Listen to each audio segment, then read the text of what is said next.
భద్రాద్రి కొత్తగూడెం జిల్లా కొత్తగూడెం సెక్యూర్ సంస్థ ఆధ్వర్యంలో ఎయిడ్స్ తో మృతి చెందిన వారికి కొవ్వొత్తులు వెలిగించి నివాళులు అర్పించడం జరిగింది. ప్రతి సంవత్సరం మే 19న ఎయిడ్స్ తో మృతి చెందిన వారికి నివాళులర్పించడం, కొవ్వొత్తుల ర్యాలీ నిర్వహిస్తున్న నేపథ్యంలో ఇటీవల సెక్యూర్ సంస్థ ప్రాజెక్టులో ఎయిడ్స్ తో మృతి చెందిన వారికి ఆత్మకు శాంతి కలగాలని కోరుతూ కొవ్వొత్తులు వెలిగించి నివాళులు అర్పించారు.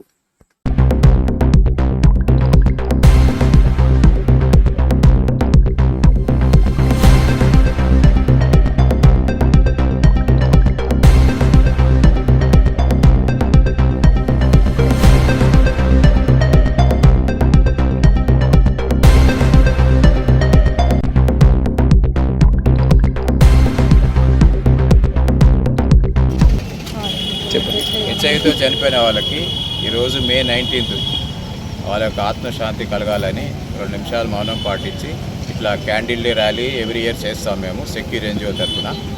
సో ఎలక్షన్ కోడ్ ఉంది కనుక ర్యాలీ చేయకూడదని మేము ఈ యొక్క ప్రోగ్రామ్ ఇక్కడ రైల్వే స్టేషన్లో పెట్టాము క్యాండిల్ డే. అట్లనే మా దగ్గర ఒక స్టాఫ్ మెంబర్ మనం చనిపోయారు, ఆమె ఆత్మశాంతి కూడా కలగాలని కోరుకుంటున్నాం. మాత మే 3వ ఆదివారం 19 ఈరోజు హెచ్ఐవితో చనిపోయిన వ్యక్తుల ఆత్మ శాంతి కోసం ఈరోజు మేము క్యాండిల్ ర్యాలీ చేయడం జరిగింది. అది సెక్యూర్ ఎన్జిఓ కొత్తగూడెం.